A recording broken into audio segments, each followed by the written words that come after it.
ఆరోగ్యం గురించి ఇక్కడ గ్రూప్గా విభజించడం జరిగింది.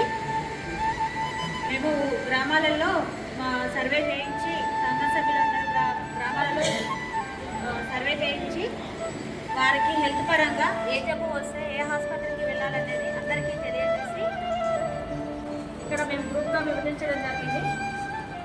గ్రూప్లో సభ్యులు అందరూ గ్రామాలలో సర్వే చేయించి జనాలను గుర్తించి ఏ జబ్బుకు అవసరమైన వారికి మాత్రలు ఇప్పించి తగిన మోతాదులో వారికి ఆరోగ్య సమస్యలు ఉంటే ముందుగా మందుల ద్వారా చికిత్స చేయించడము.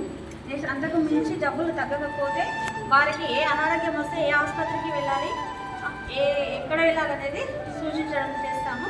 నెక్స్ట్ రక్తహీనత ఉన్న పిల్లలను గర్భిణులను గుర్తించి వారికి మాత్రలు పౌష్టికాహారం అందించే విధంగా చూసుకుంటాము.